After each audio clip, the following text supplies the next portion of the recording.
Olá, eu sou Rafael Bernardo, eu sou o diretor dessa experiência chamada Mapa das Ilhas Desconhecidas e também sou a pessoa que começou a pensar esse espaço de pesquisa e experimentação que é o Laboratório de Criação Relacional.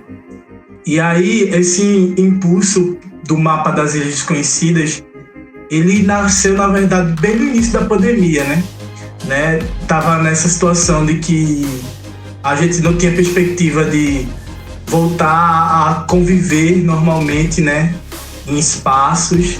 E aí, como é que a gente pode criar, ou melhor, como é que a gente pode abrir possibilidades para trabalhar com teatro diante desse cenário, né, pandêmico, né, que era assustador no início, ainda é assustador.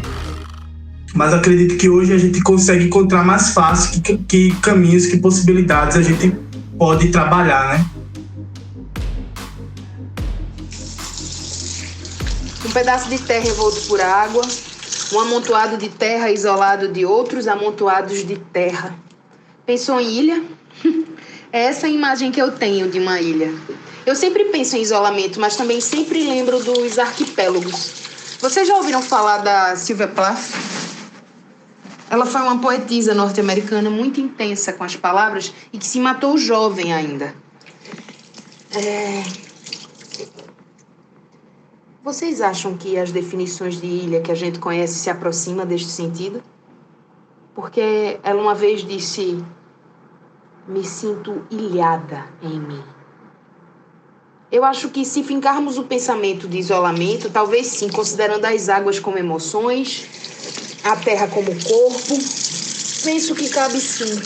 Talvez até numa lógica imagética do que o pensamento pode criar, fiquei imaginando o corpo em ilha e as águas que os separam de outras como sendo essas emoções, sentimentos, percepções, subjetividade.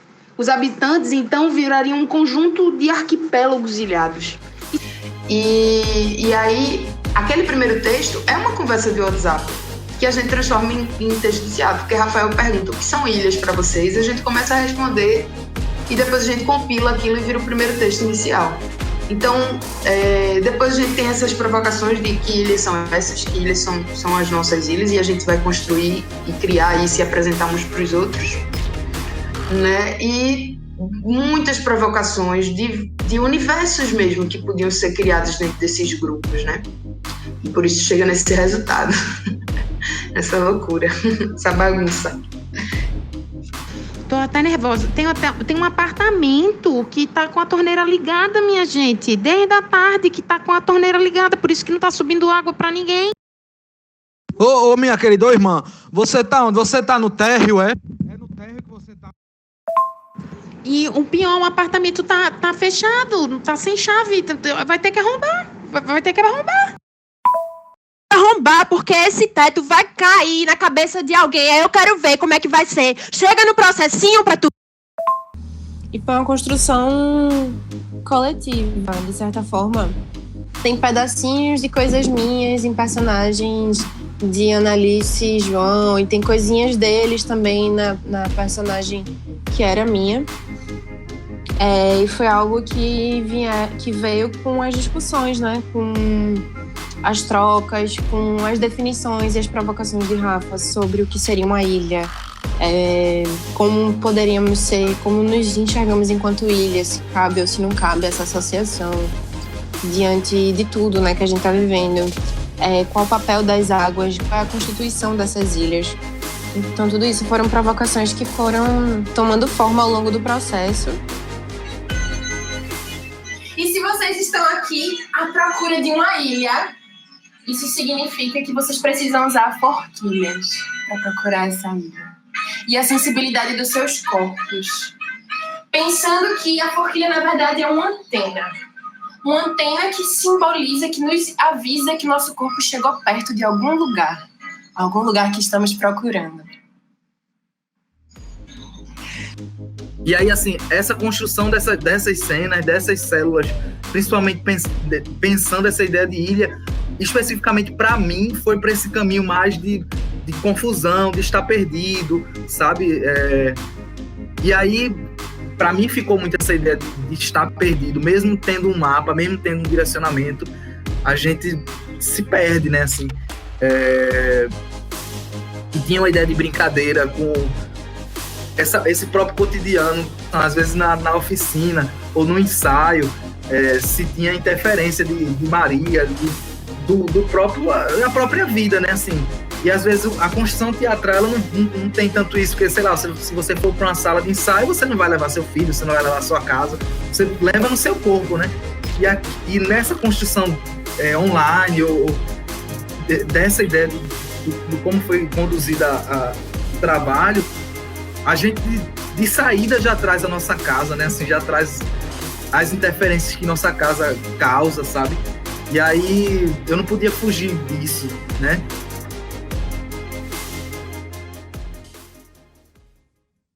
Depois do lamento vem a descrição. Conversa o umbigo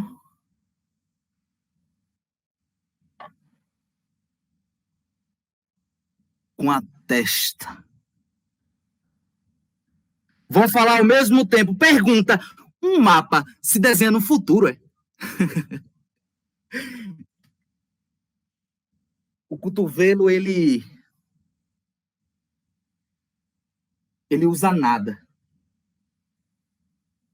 Percorre de camisa vermelha até ficar nu feito o pé. O tesouro é a própria ilha.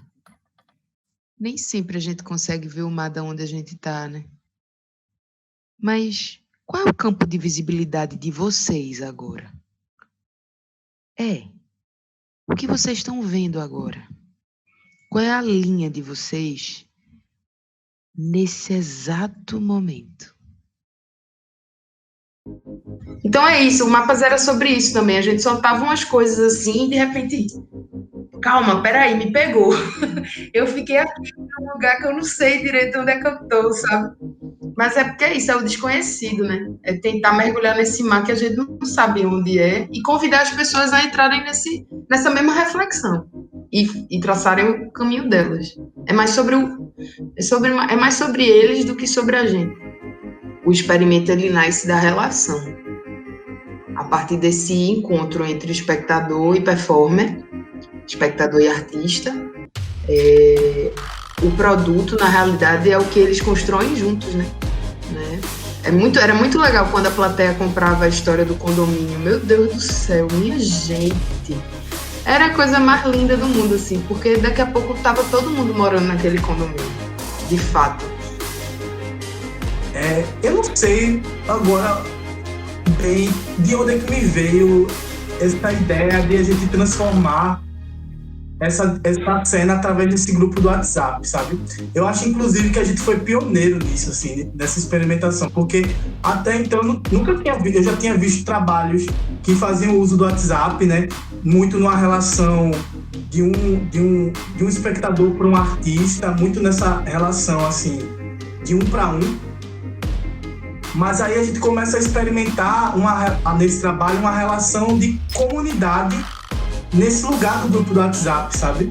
Eu até então, até depois da experiência da gente, eu não vi ainda uma experiência que desse conta de experimentar esse lugar. Eu acho que nisso a gente foi visionário e foi ousado. Mas eu acho que foi bacana, assim. Primeiro porque isso, assim, no WhatsApp, eu acho que a gente consegue chegar num lugar de comunidade, assim, de relação, de encontro, que naquele momento e até hoje, infelizmente, a gente ainda está sentindo falta, sabe, de encontrar pessoas, dessa sensação de aglomerar, né, naquela confusão, daquela discussão, daquele condomínio arquipélago, né. Já quando a gente vai pro Google Meet, eu acho que é uma relação mais intimista, quase que como quando o artista convida para que você conheça mais de perto aquela subjetividade dele, aquele espaço que é íntimo, que é privado, mas eu te convido para, nesse momento, você conhecer e eu dividir com você esse meu espaço, sabe? Eu acho que tem uma mudança de temperaturas nesses dois lugares, assim. Nada será como antes mesmo, né? Não tem como. Quando voltarmos ao presencial, que não sabemos qual será esse dia, né?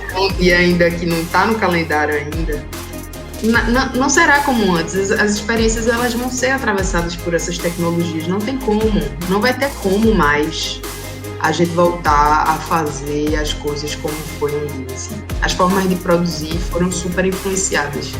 Eu acho que em todas as áreas artísticas, não somente aqui.